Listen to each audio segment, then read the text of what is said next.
Hey guys, what's going on? Mike the Caveman Q here again, Paleo Problem Island, MikeTheCaveman.com. Another edition of Monday Nights with Mike, live stream Q&A, ask me anything, health related, you know the deal. And so tonight we're focusing on the spores. Now, as you saw on Instagram and Facebook a little earlier, got a new batch in, so if you're looking for the spores, hit me up, I got you. But the research we're going into specifically regarding endotoxemia, basically an overgrowth of toxins in your blood, so it's emia, and endo meaning inside, so endotoxemia. So this is an actual study that was done on the spores. Devana, Maddie, what's up, guys? All right, so obviously it is also open Q&A, so anything else you want to ask me besides that, you ready to go? What's up, brother? How you doing? How's that Hollywood lifestyle treating you? But yeah, so we have what are the benefits of oral spore-based probiotic supplementation and how it is associated with reduced incidence of postprandial or after eating dietary endotoxin, triglycerides, and disease risk biomarkers. All right, so what we're going to be talking about today is that's the specific one until, again, you give me your other questions. So why is that one so behind? That's weird.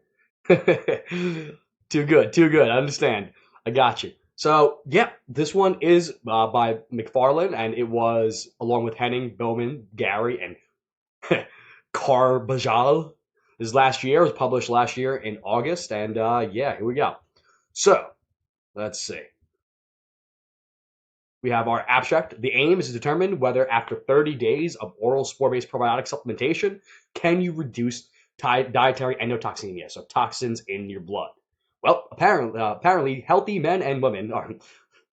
That's weird wording the way I put that. Apparently, healthy men and women. So, what's your opinion? Let's answer Matt's question first. What's your opinion on eating before bed? Paul, what's up? How you doing, brother? So, regarding eating before bed, it really depends on a number of factors. First of all, when are you, or what are you eating? First of all, Josh, what's up, brother? How you doing? So, what are you trying to eat? Now, in terms of when you want to be eating, generally speaking, you want to be eating earlier in the day. Part of the reason why has to do with the way your body, your blood, the way your diurnal rhythms are. So your circadian rhythm, you should be eating during light. Now, there's a lot of debate over whether it's okay to eat late at night. Now, if you didn't eat much at all during the day, then yeah, you're going to want to eat a big meal at the end of the night. Otherwise, you're not getting anything in. Having said that, for me personally, I generally like to keep my eating window between 12 and 8. Depending on what you have going on, some people like to eat a little bit earlier, some like to eat a little bit later. Okay, you said you're eating late at night, you're eating anything light, high protein, fats, lower calories, no sugars or heavy carbs. Yeah, so what's interesting is you have higher insulin sensitivity, meaning you process carbohydrates earlier in the morning, partially because of you have higher cortisol levels in the morning, so carbs are getting liberated a little easier. Having said that, you also have been burning fats throughout the course of the night because at some point you ran out of free sugars to liberate. So generally you start to switch into a mild form of ketosis. So personally, I like to actually go fat and protein in the morning and then have my carbs more towards the end of the night. Or, yeah, not the end of the night, but later in the day. More so because I also train at night for the most part. So if I'm training, it's going to be later in the night. I'm going to backload my carbohydrates towards the end. Now, it really depends on what you're doing. If you are not training, then at night, that doesn't really matter. I'd probably get my carbs in earlier if I was only training in the morning. Don't go to bed till 3 to 6 a.m. So I've been spreading my meals up to every 4 hours, not every 3. Yeah, so if you're going to sleep 3 to 6 a.m., I'd probably say stop eating no later than midnight. Now, obviously, I'm assuming you're working out like in the clubs and stuff, right? So shift work. I mean, I've been in that lifestyle myself. It's rough on the body long term. You're still young, so you'll be able to get through it. You're a tough kid, so you'll be okay.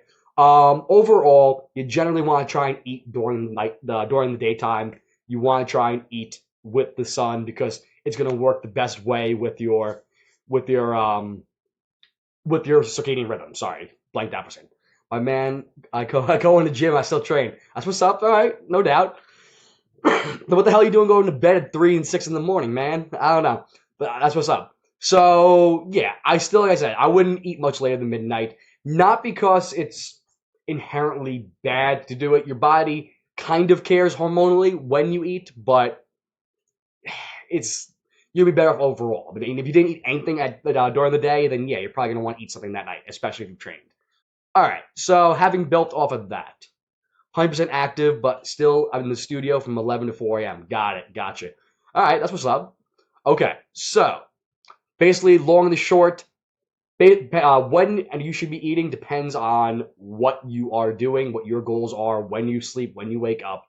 Personally, I think that, and again, there's a lot of debate on it. I think that you're better off having more on the protein and fat end in the morning, backloading your carbohydrates, particularly if you're working out at night. If you're working out in the morning, then you can get it earlier on. In terms of what you're having late, don't go too crazy. Think about it that way. You don't want to have to worry about. You want your body to be able to rest and digest a little bit, but not necessarily go too crazy. That's the short version of that.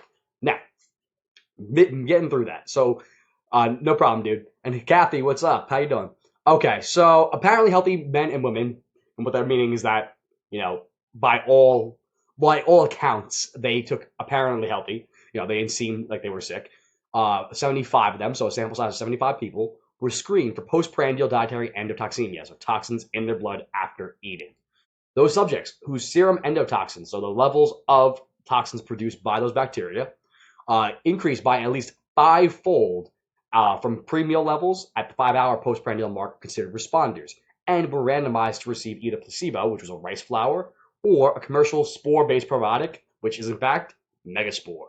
Now, what they did is they did that for 30 days. So basically, they took a look at your blood, and beforehand, if you had toxins in your blood, if it went by a fivefold, so 5 times higher after 5 hours, then they would consider you a responder. They put you in the study. Mike, what's up, brother? All right. Now, the dietary endotoxemia test was repeated at the conclusion of the supplementation period. So they put these subjects through these supplementation with the spores for 30 days. Now, dietary endotoxin, LAL, and triglycerides, enzymatic, were measured using an automated chemistry analyzer. Serum disease risk biomarkers were measured using bead-based multiplex. Again, a little beyond the scope of what we need to worry about. But, in case anybody's interested, I'll put a link to it in the YouTube replay. I'll put the link down in the description. So their results basically indicated that after the 30 days of supplementing with the spores, they found that spore-based probiotic supplementation was associated with a 42% reduction in endotoxins. Absolutely, brother. No problem. And a 24% reduction in triglycerides in the postprandial period, placebo-controlled, whereas placebo subjects presented with a 36% increase in endotoxin and a 5% decrease in triglycerides over the same postprandial period. So what they're saying is after the course of 30 days, the amount of toxins produced by bacteria, so by pathogenic bad bacteria in their gut, reduced by 42% in the people that supplemented with the spores for 30 days. In those who received the rice flour, it actually increased by 36%. So spores reduce the amount of toxins in their blood after eating. Conversely, triglycerides. So that's very important for people who are concerned about their heart health. I've talked a lot about why cholesterol really isn't that big of a deal, but triglycerides are probably a bigger deal. Now, triglycerides, quick little chemistry, biochem recap. Sorry, bear with me here. Tri meaning 3, glycerides. Glycera refers to glucose, refers to sugar. Maddie, Brian, Tegan, what's up, guys? So, 3 sugars attached to a fatty acid backbone. Now, it's measured with your lipid profile. So when you worry about your cholesterol, you're getting triglyceride numbers. It's part of your total cholesterol. But even though it has that fatty backbone, it's 3 sugars. It's how our bodies store fat. It's also how we store sugar as fat. It gets converted to those triglycerides. It gets slapped on. So 30 days on the Spore probiotic resulted in a 24% reduction in triglycerides. So if you are worried about your heart, if you're worried about diabetes, big deal. A 24% reduction is huge. So what the relationship was, in the beginning, they had a 212 triglyceride marker, plus or minus 28. And at the end of it, after 30 days, they had a 138, plus or minus 12. And that is a huge drop. Big deal. Whereas in the rice flour group, there was a small decrease of 5%. It went from 191 to 185. So that's a big deal. Excuse me. We also found that spore-based probiotic supplementation was associated with significant postprandial reductions in interleukin 12p70, with a reduction of, as well as interleukin 1 beta. Now, those are inflammatory markers. Compared to placebo, post-supplementation probiotic subject had less ghrelin, which is a hunger marker, so they were less hungry than the placebo subjects. So, the key findings of the present study is that oral spore-based probiotic supplementation reduced symptoms indicative of leaky gut syndrome. So, what's our core tip for right now?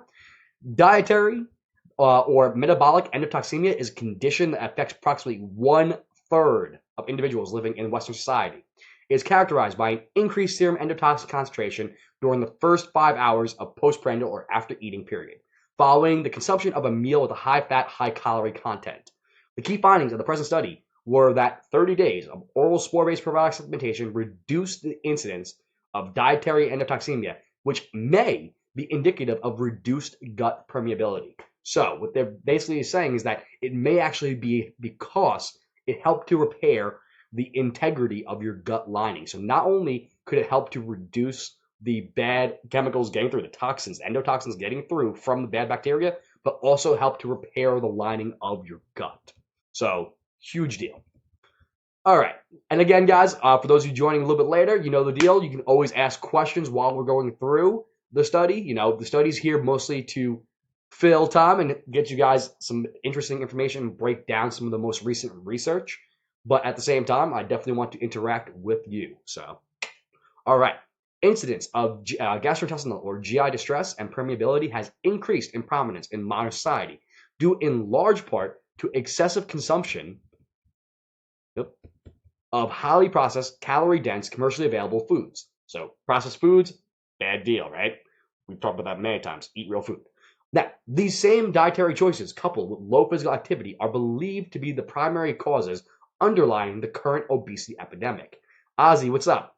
Recent efforts have focused on the use of over-the-counter probiotics, typically lactobacillus and bifidobacterium, to address symptoms associated with GI abnormalities. Now, this is the part we've talked about before. The problem with those is that they generally don't get through, and we'll get through more to that. But you know, most probiotics you're going to be supplementing with pretty much garbage. Spores, that's where we're at. Now, the lay literature has identified a goal of improved GI health, but unfortunately, this is so broadly defined that it's nearly impossible to identify a single research focus. Anthony, what's up? Now, further complicating matters is that probiotic supplementation does not yield consistent results. We have speculated that if an individual doesn't have a pre-existing GI abnormality,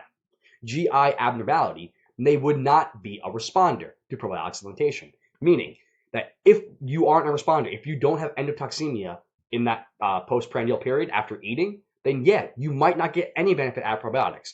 But as I mentioned before, up to 1/3 will likely be responders. So 1/3 of the population probably will see a lot of benefit from probiotics. Some people might not. So that, unfortunately, is a confounder. It's a problem with probiotic supplementation. So anyway, moving past that, complicating oral probiotic supplementation efforts is also the fact that few traditional probiotic supplements, such as lactobacillus and bifidobacterium, deliver fully viable bacteria to the small intestine, meaning they usually die on the way through. Recently, however, it has been speculated that gram-positive spore-forming probiotic strains may be a good alternative because the endospores that encapsulate the strains are highly resistant to stomach acid, potentially resulting in the delivery of more viable probiotics to the small intestine. So because they are in that spore form, they are able to get through. Whenever I break this down in the video I did on what are the spores, the easiest way to explain this is think about mold spores in your basement, hopefully not your actual basement, but they can be hanging out there forever until the right conditions arrive. When it gets to that warm and moist conditions, it's like, oh, hey, this is where I'm supposed to be. Same thing with probiotics that are based on spores, such as Megaspore. Essentially, they're going to get through the stomach acids because it's not a safe condition. It says, no, we're going to stay here. When it makes it to your small and large intestines, it says, oh, I can hang out here. This is where I park my car. Cool. All right. Thus, it appears that the two major limitations of existing probiotic literature lie with an inability to identify responder subjects prior to enrollment and issues with the viable probiotic delivery to the small intestine. So a lot of times, and I've discussed before about whether or not probiotics work, a lot of times the literature that's been done, the research has been done in the existing literature, rather, to word that more properly. The problem is that they've been using individuals who may not see the most benefit, and they've been also using strains that may not actually be able to do anything. All right. Tavana, is there anything a person can do to support the spores? I've been taking it for a few years, and it's literally been life-changing. But in the gasp, I run out, I almost immediately go back to feeling like pure shit. Is there anything I can help to retain them better, or is it something you have to do constantly replenishing? That's a great question, Tavana. I was actually discussing that with a friend of mine who was actually in the probiotic industry, and so I know you listen to Karan, who is the designer of Megaspore, and if you guys are looking for real in-depth information on, the gut microbiome, Karan Krishnan, phenomenal resource. Having said, and over at Rebel Health, I can put a link down to that too if you guys are interested, to their microbiome series, which is great. But having said that, other things, have you played around at all, Tavana, with resistant starch?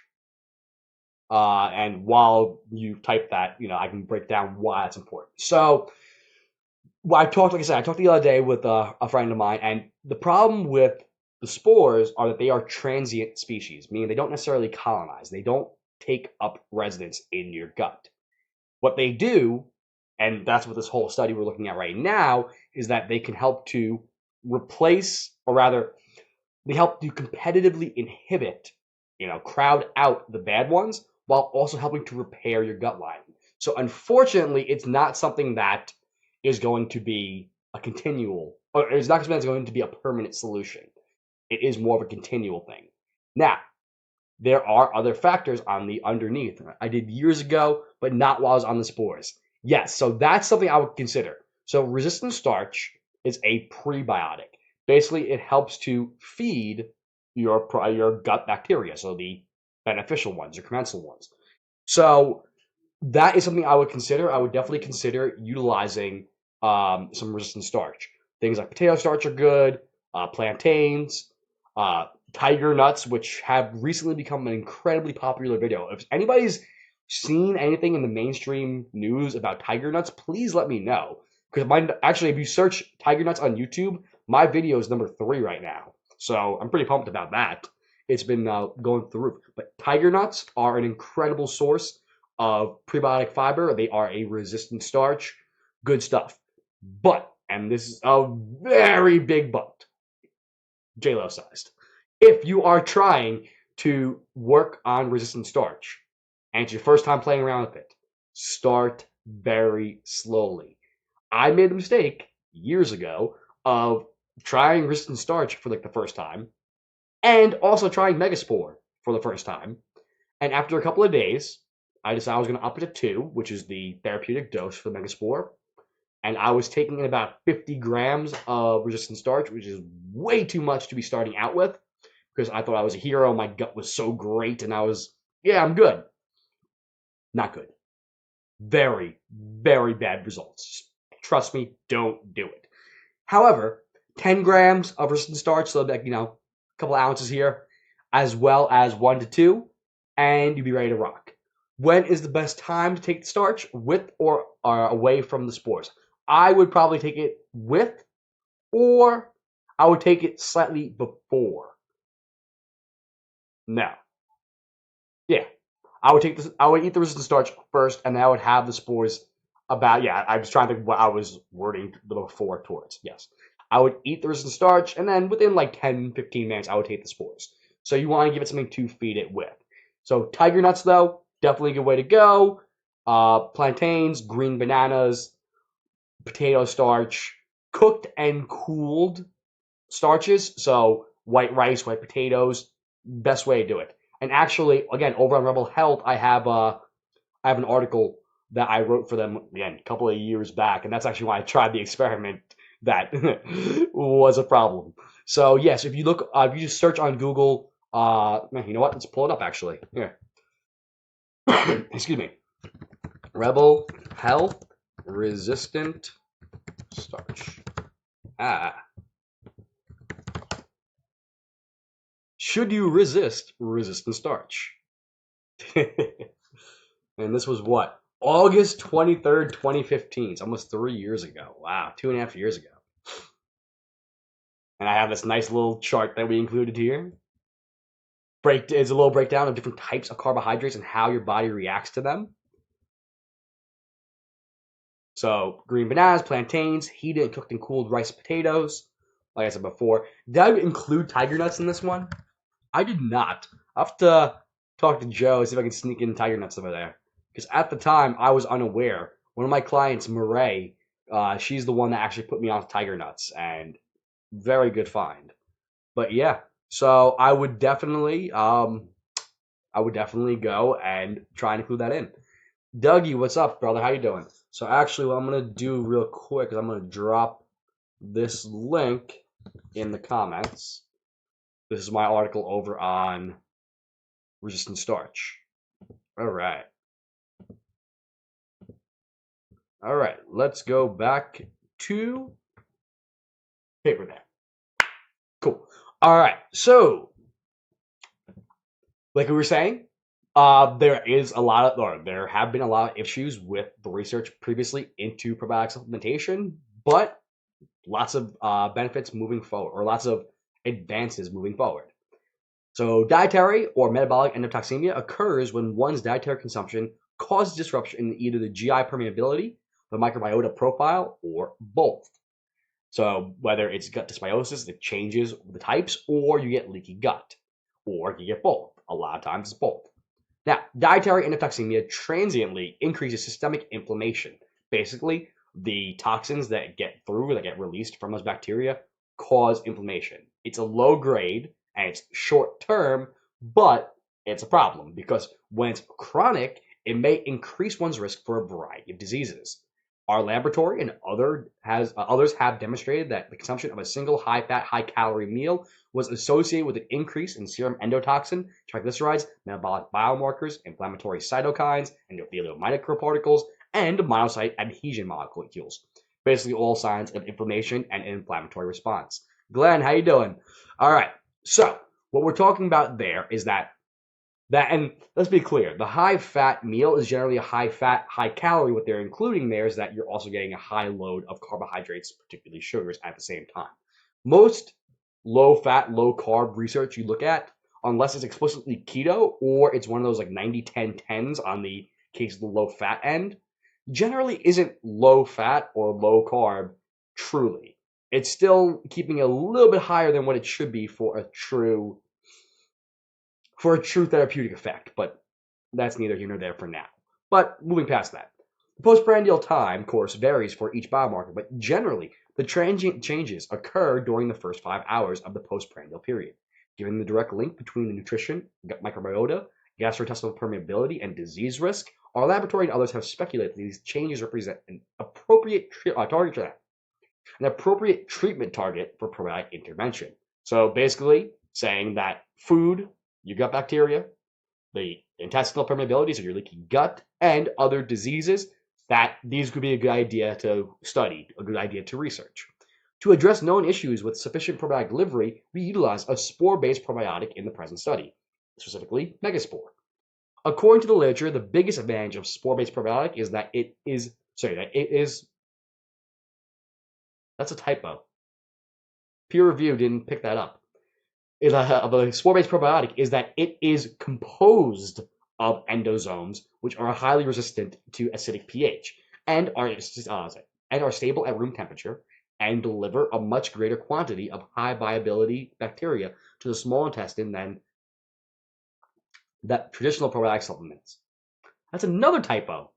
Wow, you have to yell at these people. So sorry, they forgot the D and they put that instead of than. Sorry. So even though I kind of stumbled there, that wasn't all me there. So they are composed of endosomes, which are highly resistant to acidic pH, are stable at room temperature, and deliver a much greater quantity of high viability bacteria to the small intestine than traditional probiotic supplements. Now, To our knowledge, the present study is the first attempt to clinically leverage the benefits of spore-based probiotics to improve health outcomes. The primary purpose of the study was to determine if 30 days on the spores reduce postprandial or after eating endotoxemia and triglycerides. And for those of you joining late, we already went through the abstract, and the answer is yes. But what they did is they took 137 individuals who were interested. They excluded 47 of them due to pre-screening, after which they scheduled 123 of them for laboratory screening, after which point they excluded another 43. They enrolled 80 people. Unfortunately, and when they enrolled those, unfortunately, yeah. So when they enrolled those 80, unfortunately, 48 of which did not have dietary endotoxemia, which they, as we mentioned before, defined as a 5 times increase. They weren't responders, so only 32 of which were able to make it into the study. At which point, 4 more, unfortunately, were non-compliant, meaning they didn't listen to directions very well. And unfortunately, in research, that happens a lot.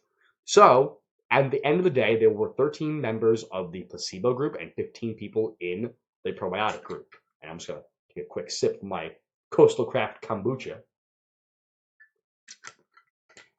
So these individuals, they had an average age of about 21, so these were likely college students.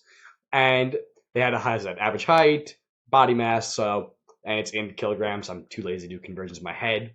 Whatever. But if you're interested, I'm going to put a link to that in the YouTube description, in the replay. But it gives an idea of what their basal metabolic rate was, how much calories they were burning today at rest, their bone mineral density, their lean body mass, basically muscle, basically, their body fat, the BMI, their body mass, the total amount of weight, basically, kind of, their height, and their age. Yeah, we're just going to skip that for now. But as we said before, the study enrollment was unique in that they developed an additional level of screening to only enroll subjects who had dietary endotoxemia, which were responders. Their purpose was to determine if other metabolic markers and inflammatory markers or cytokines known to change after consuming that meal would also be modified by 30 days on the spores. So what they did is they took it through an institutional review board. The subjects provided their written verbal consent, so very important, making sure that that's, that they're not being experimented on without their consent. This isn't Nazi Germany, so that's good. That's actually funny enough. Well, not really funny because it's a pretty terrible event, but that really isn't a joke. The IRBs really were developed, unfortunately, because of the experiments that were done in Nazi Germany. So part of the Geneva Convention was, yeah, we're not going to do that anymore, and we have to get these studies approved by an IRB before you can actually go into real research. So, good thing. All right. From this data, they identified that only 2 of 6 subjects, responders, had measurable dietary increase. So, basically, 1/3 of the subjects. These subjects experienced a 30% reduction in serum endotoxin at the 5-hour mark. Now, based on these criteria, we identified that the need to enroll a minimum of 10 responders in placebo and spore-based probiotic groups in order to achieve an 80% statistical power. Basically, when you're conducting a study, you want to make sure there's a certain amount of people who are actually enrolled in it. If you don't meet that number in your placebo group and in your control group, you can't actually run appropriate statistics to determine whether there's significant differences. It's a statistic thing, not really important for now, but that's what they're talking about there. Essentially, though, after the 80 subjects were screened for a dietary endotoxin response, at the end, 25 responders were enrolled, and they actually made it through the actual study. Prior to testing for the postprandial endotoxemia, subjects also went through a number of anthropomorphic measurements of their body comp. So, like I said before, we see that up here: age, height, weight, etc., etc. We talked about it before. They also took the subjects who were currently taking or had previously taken medications in the previous 6 months for metabolic disease, antibiotics, probiotics, anti-inflammatories, and or consumed at least 3 servings of yogurt were excluded from the study. So they didn't want anybody who had previously messed with their inflammatory response or people that were on like metformin and stuff, other metabolic disease drugs, or people who were anti or probiotics or taking fermented foods, which of course contain probiotic bacteria or yeast, in case it's kombucha. They specifically outlined it as 3 servings of yogurt per day, which is a lot of freaking yogurt, but hey, you know. All right, although realistically, I probably eat about 3 servings worth of yogurt when I eat yogurt. Whatever. Anyway, within the medical history, we also excluded subjects who are currently being treated for metabolic disease, such as diabetes, or are currently being treated for cardiovascular disease, and or are obese by BMI and or percent body fat by DEXA. So, as we saw before on the BMI, didn't really spell it out, but it was about 25 in each group. So that's about on weight to overweight. 25 is the cutoff mark there. Now, individuals who met the initial screening criteria were scheduled to consume the experimental meal on challenge or separate day. The experimental meal challenge was used to identify subjects with dietary endotoxin response, and we consider those the responders. Excuse me. So, moving forward there, and here we go. Exactly. Just to be clear about the whole high-fat meal, let's explain what it actually is. I mentioned it before that a high-fat meal isn't inherently just fat, right? Because here we go. Subjects reported to the laboratory between 0600 and 1000, so between 6 and 10 a.m., following a overnight fast of 8 hours, and abstention from exercise. They didn't work out for over 24 hours. Following collection of pre-meal blood samples, subjects were provided a high-fat meal, which included 85% of the daily fat RDA and 65% of the daily caloric needs based on their resting metabolic rate. Now, as we saw up before, the resting metabolic rate for each individual was about, was 2,200 calories in the one group, plus or minus 304, and 2,071 calories, plus or minus 100 in the other group. So about 2,000 calories. So the meal provided about 65% of the daily calorie needs. Let's do the math now real quick. We'll just say 2,100 as a safe number in between times 0.65. So this pizza that they gave them contained about 1,365. So we'll just call it 1,400 calories. It's a nice pizza. And it contained 85% of their daily recommended intake, or recommended daily allowance of fat. So it was a thin crust cheese pizza from a local vendor was used as the high fat meal source. Now, that again, besides being a problem in the low fat, low carbohydrate debate, this is another thing that something like a cheese pizza will also be considered in dairy. Like, so if you do a food recall questionnaire, a lot of times when they do observational research, if they're not in a metabolic ward, they didn't actually give you the food. In this case, they actually gave them the food. It was an intervention study, but they're defining a cheese pizza as explicitly a high-fat meal. It just boggles my mind sometimes. And again, this is a study I like, obviously, because it helps to illustrate the benefits of Megaspore. But seriously, there is definitely some contention in the nutritional science world. I've done some videos on that as well. But moving past that, blood samples were measured for endotoxin concentration after the meal, and only those subjects whose endotoxin level increased by 5-fold, so 5 times at 5-hour postprandial mark, were identified as responders. And here, to give you an idea of the meal composition, oh wow, so the math was a little off there. They actually went a little higher. It said 65%, but apparently it was a 1,600 calorie meal there, and it included 88 grams of fat, or about 800 calories from fat, contained 69 grams of protein. So that's what, like, so that's 70 grams. That's 200 calories from protein. And it contained 150 grams of carbohydrate, or about 600 calories from carbs. So yeah, not exactly a low carb meal, but whatever. Let's move past it. Now, from that period, supplementation conditions, the responder subjects were randomized to placebo, etc., etc. We talked about that before, or they were given Megaspore. Subjects were instructed to consume 2 capsules each day for a total of 30 days. Subjects were also asked to report promptly any missed doses. Based on subject reporting, efficacy of intake was 90 or greater than 95% for the study. Basically, that 95% of the people that were in the study, or The actual amount they actually took on average was greater than 95%. So pretty much all of them took all of their spores. Now, all group assignments were computed using double-blind procedures. Subjects were instructed to maintain their habitual daily dietary and lifestyle habits during the study.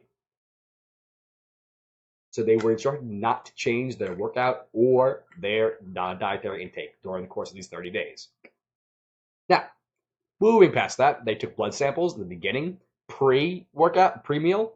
They took it at 3 hours and the 5-hour post-meal from peripheral arm vein into a evacuated serum tube. They were held in a room, and again, not really that important. If you really want to go through how they went and measured, how they actually went and extracted the blood, you can do that on your own time. Because we're already at a 35-minute mark. Because Matt asked a lot of great questions in the beginning, and we got sidetracked there. Again, anybody that's listening, feel free, jump in and ask questions. Tavana had some great questions as well. So that's what these are for. Ask questions. But moving forward, while we're going through this, exploratory disease risk biomarkers, they looked at ghrelin, which is, again, hunger hormone, insulin, which is one that helps to insert different energy sources into your body. And that was a really weird way of wording it, but whatever. Leptin, again, another one related to satiety, so how full you are. MCP1, GM-CSF, interleukin 4, 5, 6, 7, 8, 10, 12, P70 variety, interleukin 13, tumor necrosis factor alpha. They were all measured using commercially available bead-based multiplex assay. So they looked at a bunch of inflammatory markers and basically hunger markers for, simplicity's sake. Prior to formal statistical testing, they were assessed for normality. Non-normal data was log transformed to stabilize the assumption. Again, I really don't feel like getting into the statistics right now. It's beyond the scope of what we're worried about. But in order to visualize the responses collectively, we log transformed all the responses to normalize them to various baromicros to a similar scale. So basically, to make sure they're all on the same point, they used some math. They used logarithmic scale to transform them so they're on a regular plot. Excuse me. But red indicates there was a large increase from pre-meal, yellow indicates there was an intermediate response, and green indicates there was a large decrease from pre-meal. And we have a figure for that figure too. We have used similar approach to data visualization in past manuscripts, and this is an effective and accepted method. So this right here is their marker. Basically, whether if you are on the spores, you're in the left-hand side of the chart. If you are in the placebo, you're on the right-hand side of the chart. So, like we said, red indicates there was a big jump. Yellow indicates there was a intermediate, so there was a moderate jump. And then green indicates there was a large decrease. So, we have our pre-mark. From there, basically, if there was a high level, most of these things were pretty low. What did the black mean? Didn't say. Why do I not remember? Hold on. Upper response were coded black, green to yellow or higher, yellow to red, basic baseline. Unchanged was yellow, also identified. Huh, the hell is black? Oh, so they didn't test for endotoxins at the 3-hour mark. Now I'm like, I was so confused there for a second. That's why it's in black. They just didn't test for it. Gotcha. All right. So those who took the spores at the 5-hour mark after 30 days, they had a intermediate jump, whereas those that did not saw a huge jump. Triglycerides actually decreased slightly in the one group and decreased the more, not as much over there. And then same thing, we can go through this as well if you want to look at it. Long and the short, as you see, a lot of red, a lot of big jumps in inflammatory markers here in hunger hormone, whereas here it was a smaller one. Glucose, blood sugar, stayed basically the same. Insulin actually was slightly better over there. There was actually a slight decrease. From there, inflammatory markers, again, more red. Not a good thing. But moving past there, we have baseline spore-based supplementation. Basically, so these are the people that were in the spore group, right? Spore-based probiotic, spore-based probiotic, spore-based probiotic. And those are each individual. So it's different people that were in that particular group. They all had a higher level of the endotoxins, right? So they had a jumped up level of toxins in their blood from bacteria after eating that meal. After 30 days, one had a moderately high, 2 had a very high. That's why it's a darker red. Conversely, the placebo group, all of them super high. Afterwards, only 2 of them didn't see a big jump.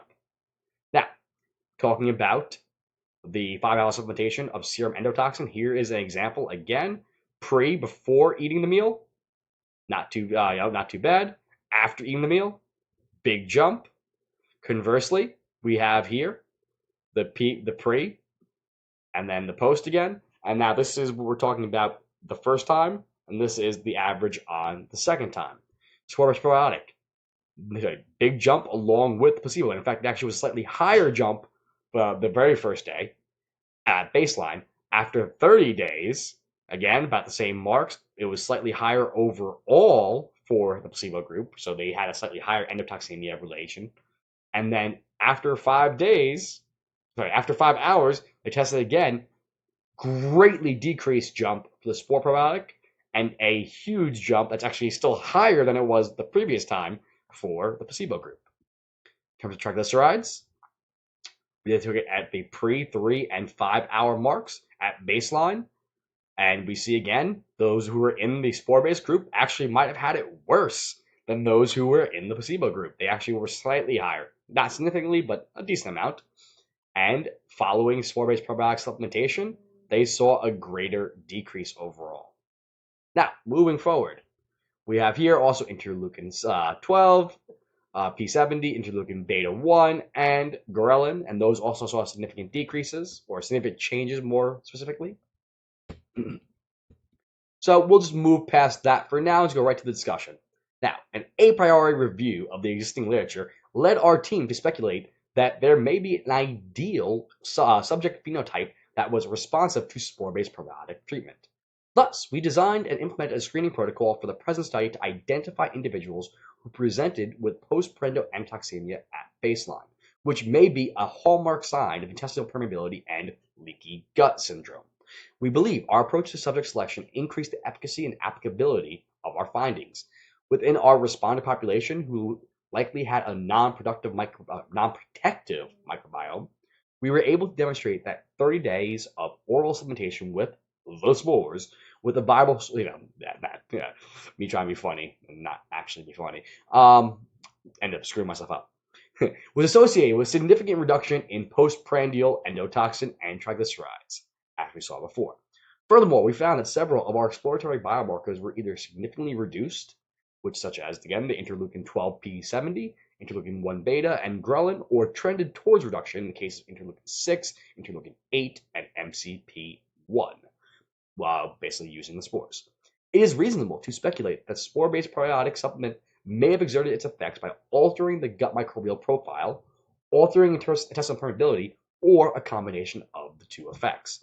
The present study was designed to assess systemic changes rather than focus on intestinal measures that are invasive or impossible to make accurately in human subjects. The reductions observed in the present study with spore-based probiotic supplements were consistent with transient reduction in chronic disease risk. It is also important to note that the reported changes were observed while these college-age students continued their habitual life with no directed modification, so they did not change anything else. So they were continued to be exposed to the many stressors that are known to negatively affect gut permeability in college-age individuals, including consumption of microwaved or other processed foods, fast foods, soft drinks, and with their excesses of sugars, including artificial sugars, colorings, and flavorings, energy drinks, alcohol consumption, lack of sleep, exam anxiety. So these people, these subjects, likely had a lot of stresses that were jacking up their microbiome, and they weren't told to change any of that. They were actually asked to maintain whatever it was they were doing before. Now, previous authors have consistently speculated that the onset and progression of chronic disease results from the accumulation of transient changes in one's health that result from lifestyle choices. Unfortunately, the current literature has yet to define the quantity of transient change that must be accumulated to cause disease onset. Instead, previous studies have attempted to use lifestyle modifications, including nutrition, physical activity, to minimize negative changes in health. One problem, though, in Western cultures is that wide accessibility to high-fat, high-calorie meals. And again, there's a pizza they use, damn it, high-fat, high-carbohydrate, high-calorie meals, creating an environment where excessive low-quality nutritional habits are the norm. Hey, Andrew, Jen, what's up? So basically, what they found was that while in the past, literature has looked at whether or not making nutritional or exercise or other lifestyle changes can be done to minimize health, what they haven't really looked at is the ways that systemic inflammation can actually occur and how they can actually lead to disease onset. And that's what we're looking at here. So, in these diets, elevated postprandial or after eating endotoxin and triglyceride are consistently reported as problematic changes. So again, as we talked about the whole time, when you eat, you get dietary endotoxin getting through. You get toxins going through into your body, into your bloodstream. Our observed baseline responses mirror these previous reports. Yeah, as we saw in the previous picture, pretty much all of these kids, after 5 hours, saw a huge jump. And actually, in order to get included in this particular study, it had to be a 5 times jump. So it was a huge jump in the number of toxins that were in their blood after 5 hours of consuming that pizza. However, those on the spores, much better. But let's move forward there. So, recently, a review article touted the potential of probiotic supplementation to prevent metabolic or dietary endotoxemia. But to our knowledge, no published study has yet to demonstrate this outcome.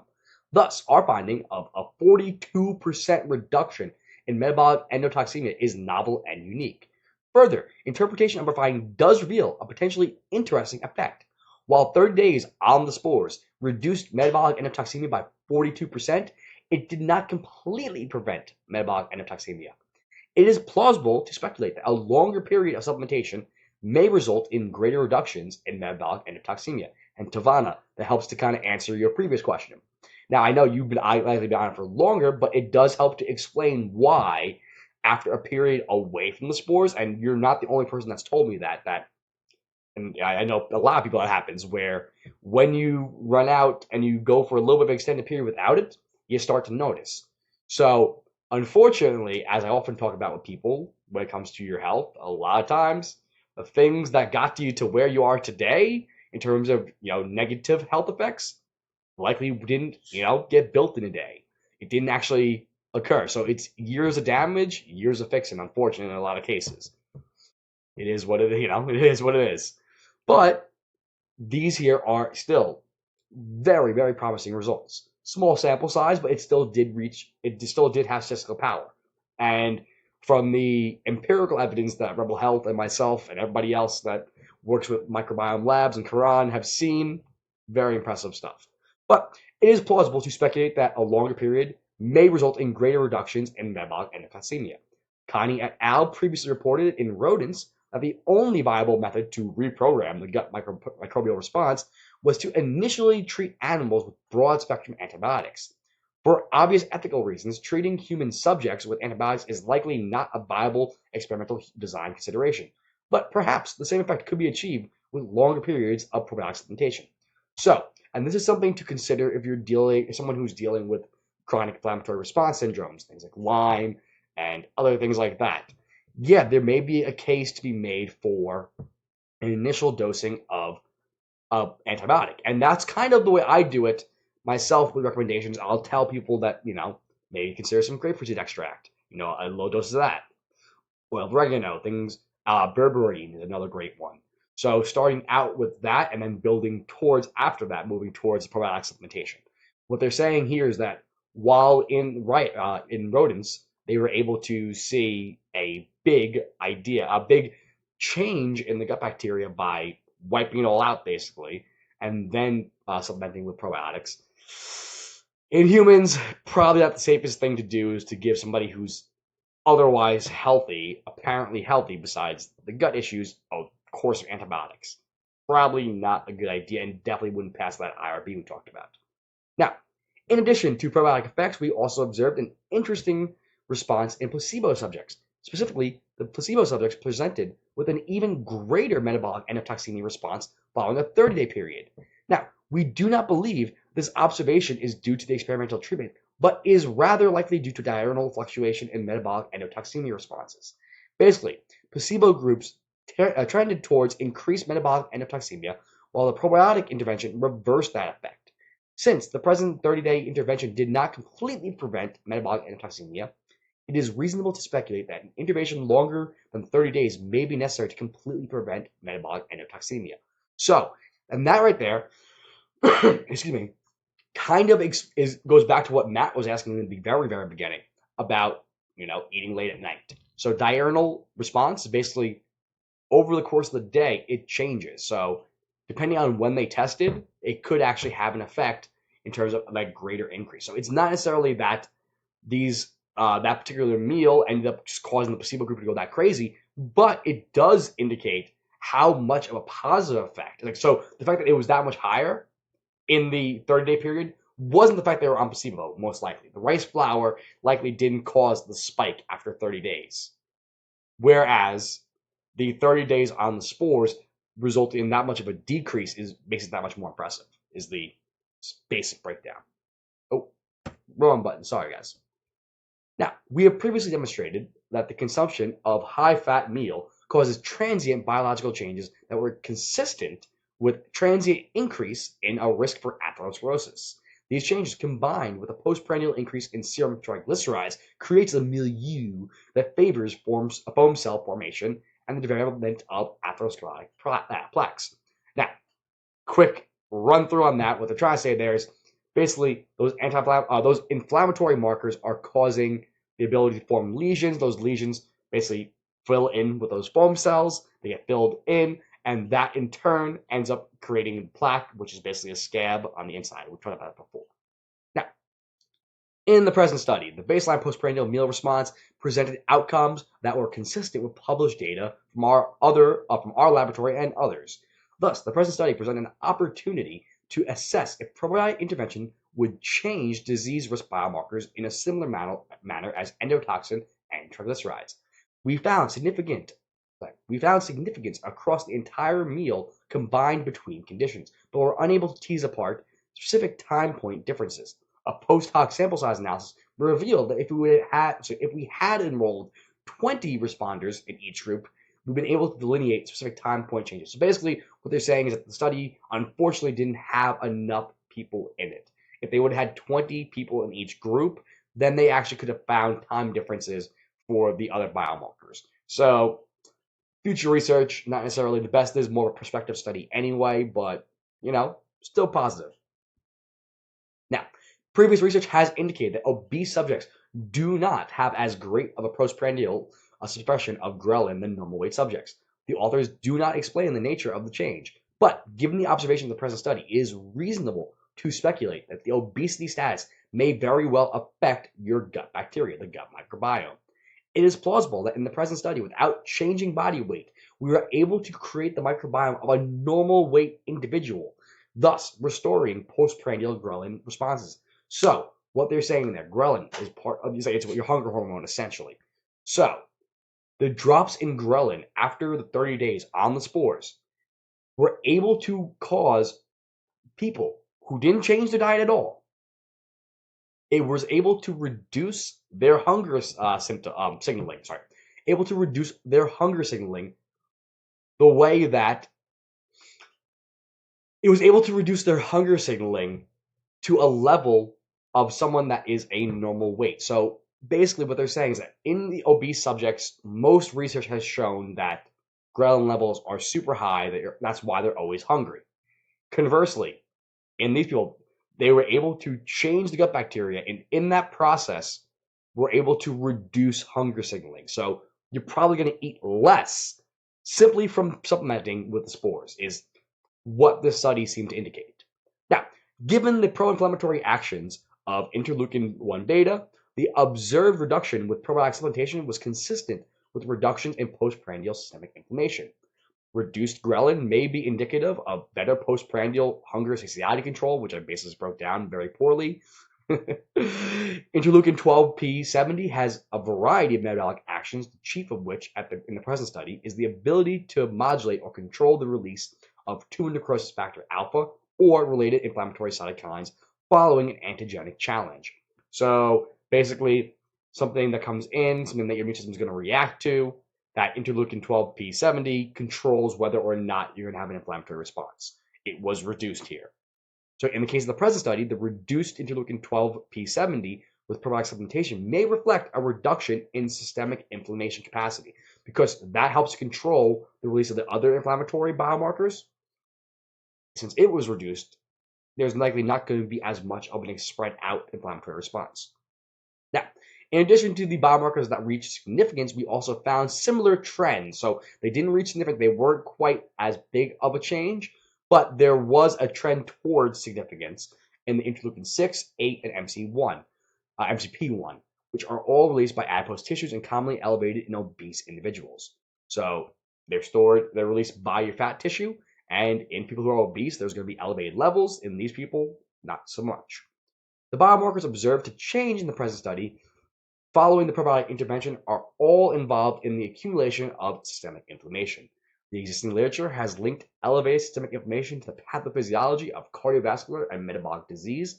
Thus, even a transient reduction in systemic inflammatory markers may be associated with reduced disease risk. So, short version on that. By being able to change those inflammatory biomarkers, by being able to actually reduce that inflammation, you may be able to reduce damage, and in the process, may be able to help to reduce your risk for heart and other metabolic diseases. So basically strokes and diabetes and all that other fun, beautiful stuff. Now, the biomarkers measured in this present study are most often measured in the context of long-term weight loss or 12-week interventions. In those weight loss models, it can take up to 16 weeks to reduce body weight, enough that those biomarkers change. It's interesting that we demonstrated similar reductions in inflammatory biomarkers in 1/4 of the time, but also, even crazier, absent of weight loss. We presented novel results concerning the ability of probiotic supplementation to elicit transient effects. So, what they're saying, to break that down, is that a lot of studies show that over the course of a 12-week study, or greater than 12-week study, generally up to 16 weeks or 4 months, right?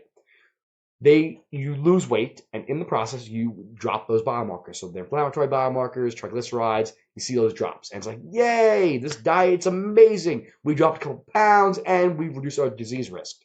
In 30 days, without changing their diet, they maintained their current diet. They didn't change their exercise. They maintained their current exercise pattern, or lack thereof.